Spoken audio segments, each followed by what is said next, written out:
So, all right, we're live. So, long story short, I'm about to somewhat reiterate it for the sake of people who may hear the content.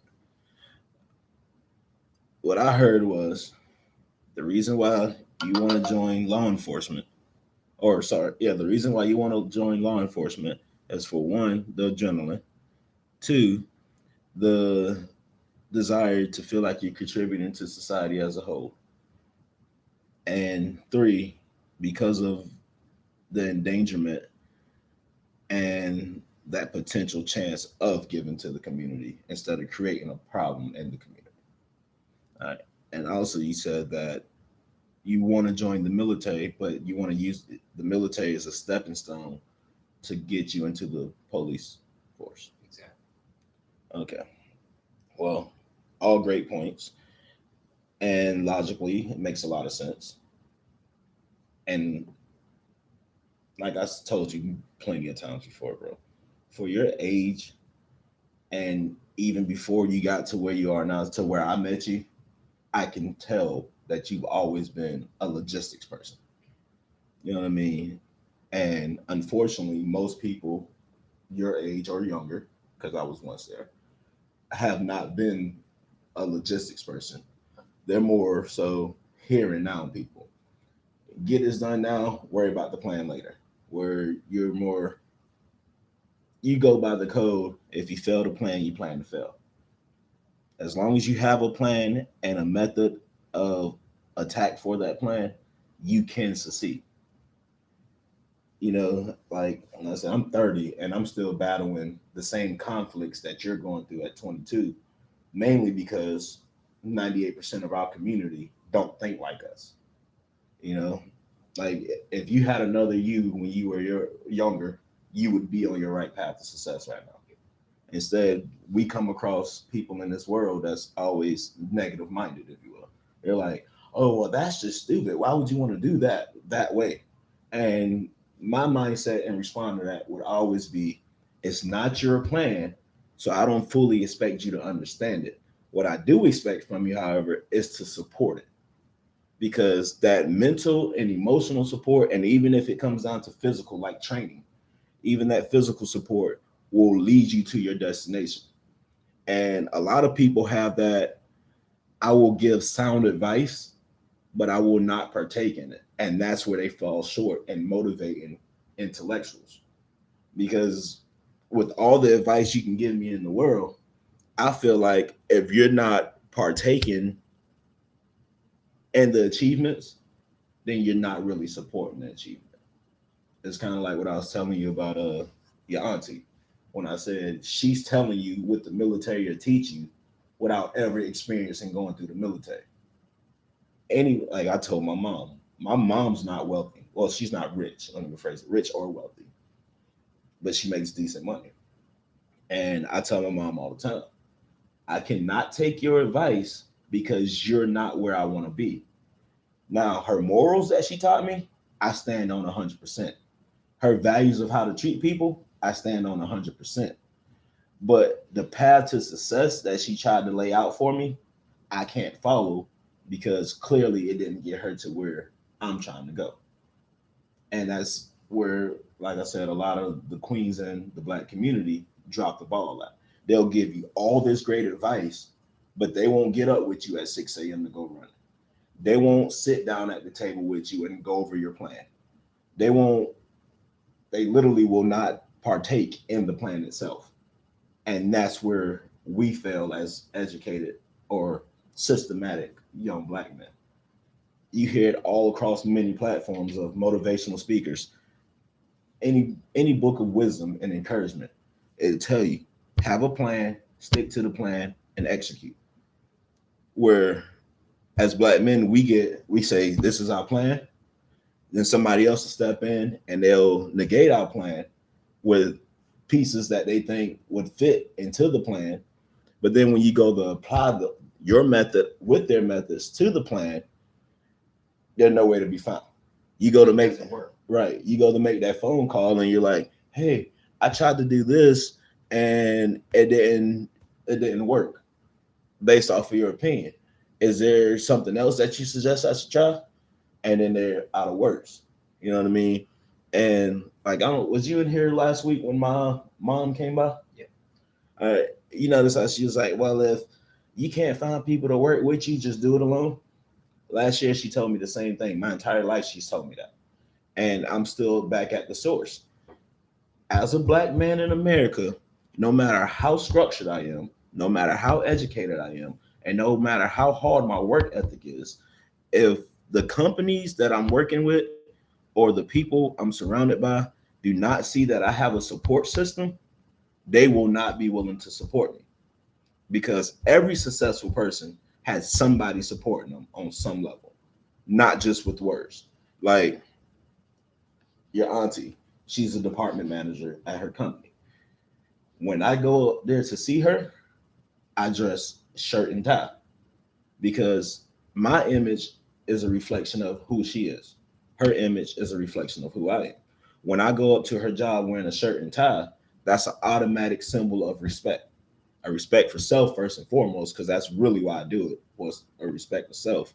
But that image is implanted in the people heads at her job. So when they see her, they're like, yeah, shit, she got a good man. You see the way he dressed? He dressed for success every day. Every time we see him, he dressed for success. Matter of fact, I went in there the other day and it wasn't to see her. It was strictly to grab some milk or something like that. And I was still color coordinated. I was still assertive as I am. And her boss, Kevin, told her later that day, you know, today is the first day that I've seen your man without a shirt and tie on. And he was like, he still looked good, but it just shocked me to see him outside of a shirt and tie. And that went back to the root of what I was telling her months ago. Hell, even years ago when I first met her. People will judge you based off of your surroundings. Like I said, when I was up until I was 16, 17, well, not little backstory of how a person's image can affect the way people treat them. Between between first and second grade, I went to Collison County Elementary School. We had uniforms, dress shirts, dress pants, and whatever type of shoes your parents could afford. All right. When I hit third grade, I used to want to wear my church clothes to school because we didn't have uniform policies. I was like, ooh, I finally don't got a uniform policy, but I still want to wear a certain attire. And people would crucify me for it, if you will. They would criticize, critique. Why are you wearing church clothes on a Monday? Why are you wearing church clothes on a Tuesday? Why are you wearing dress shoes to school when we got recess? You know what I mean? And my mindset was, if y'all want to play with me, I'll bring a gym bag. But at the end of the day, I want to be taken serious. So no matter what they said I should wear, I wore what I wanted to. It wasn't until my mom started crucifying me, and this is a problem where I feel like she fell short as a mom. When my mom started telling me, don't wear your church clothes to school. To you, they're church clothes. To me, it's an attire. See what I'm saying? So when she conformed me to wearing casual clothes to school, it did something to my mental awakening. You know what I mean? It in a sense, it somewhat, it forced me to be hungrier, but it also limited me to how I felt. You know what I mean? I didn't feel like a person of success in fourth grade anymore. I didn't feel like a person of stature in fourth grade anymore. I felt like I was conformed to blend in with the crowd. And there's a saying that says it's okay to blend in with the crowd, but it's better to stand out. And like I felt like my attire at that point in life allowed me to stand out, allowed my teachers to see, oh, he's not just a kid from the ghetto. He's not just educated on an urban level. He's actually trying to go somewhere. But once I was conformed to wearing what everybody else was wearing, they no longer saw that in me.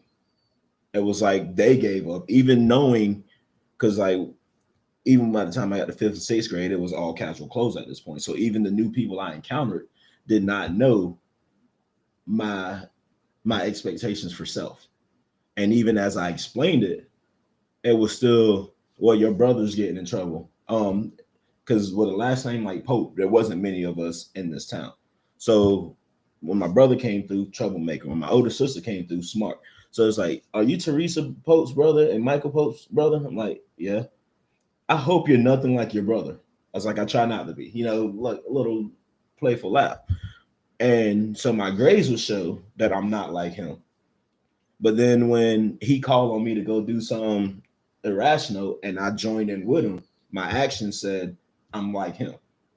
And so I was torn between that balance of showing the people that mattered I'm educated and supporting my family, you know? And it wasn't until the last time my brother got arrested for prison where I finally said, okay, brother, I'm a grown man now. I have my son, my first son at 17. I said, I have my son. When you called me to go on this mission with you, I told you I could not do it. You chose to go do it anyway. And now you have to face the consequences. I can no longer sacrifice myself and my self awareness to support your ignorance. And my brother's 32 this year. It literally took him getting hit by a car and dying twice in surgery for him to come out and say, man, I always knew you were smart. No matter what people said about you, I knew that you were going to be the one to make it. You were the second smartest person in the house next to Teresa. And now I feel like I'm smarter than Teresa. Now, vocabulary wise, she has that hands down. She kicks my butt in scramble. She beats me in boggle. Anything that pertains to words, she has the upper hand on. But the things that actually matter in financial success, she's completely oblivious to. And a lot of that, I think, has to do with her conformity of following our mom's aspect. You know what I mean? Because like she did the military. She was a trainer for the football. She ran track. She had all these. She went to college for a couple years. She had all these major aspirations, but the moral foundation that she was standing on was shaky. So when it came to ideal situations and realistic situations where she needed a solid moral and mental structure, what would play in the back of her head is, oh, they don't respect me, I need to give up. Instead of I need to find a way to make them respect me, which has always been my best feature. Oh, you don't like the way I'm doing this?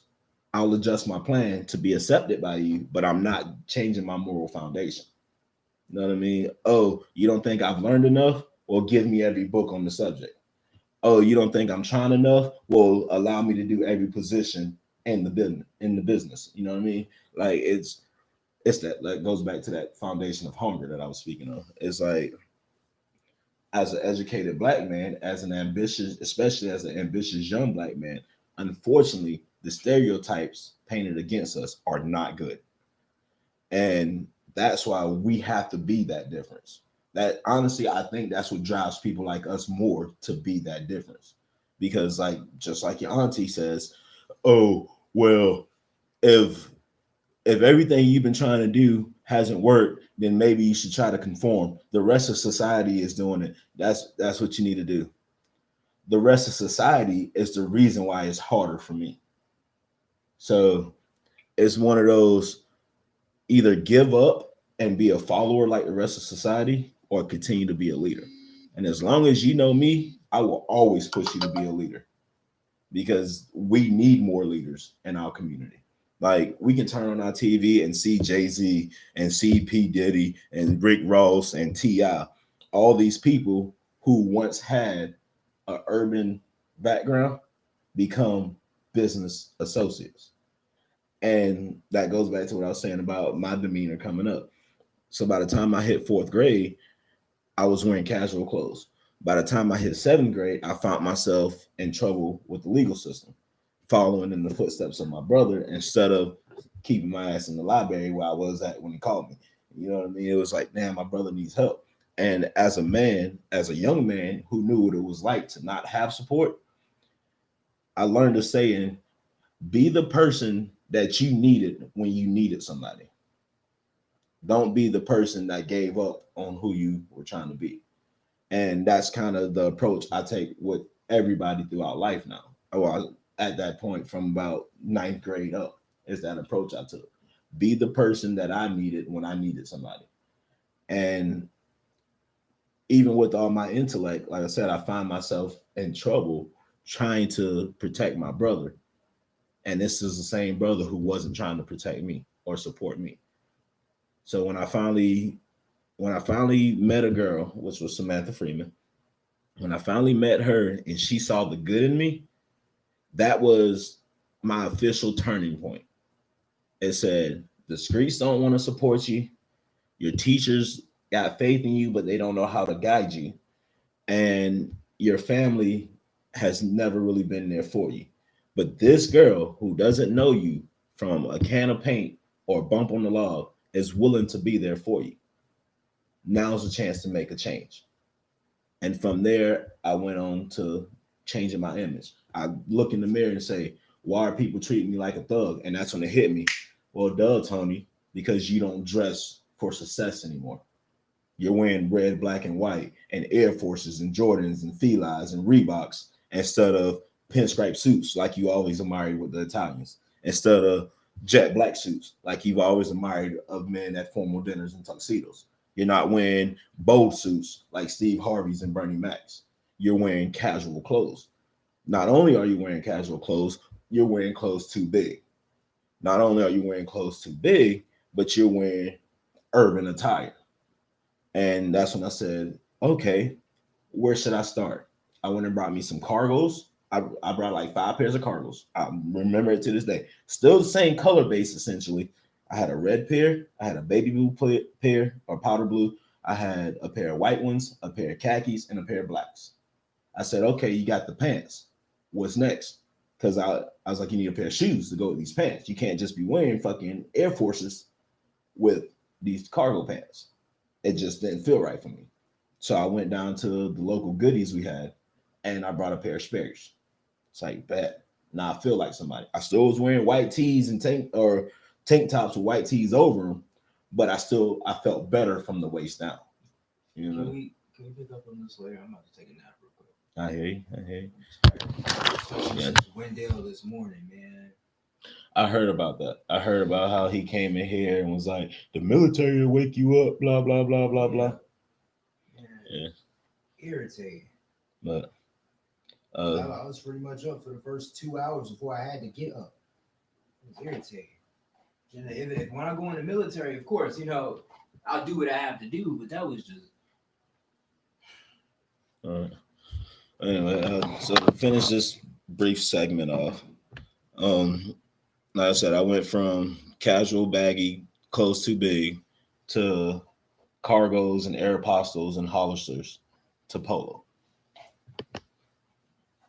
And now I'm past my polo phase and I'm doing dress shirts and ties and dress shoes as opposed to Sperry's. Yes, sir. I'll be at work by the time you get up, bro. What time you going to work? 5. What time is it now? 4?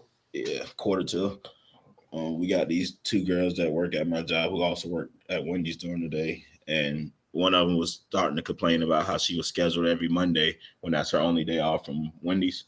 Yeah, he told me. And so I talked with Mr. Bob and took that Monday from her so she can have a peace of mind.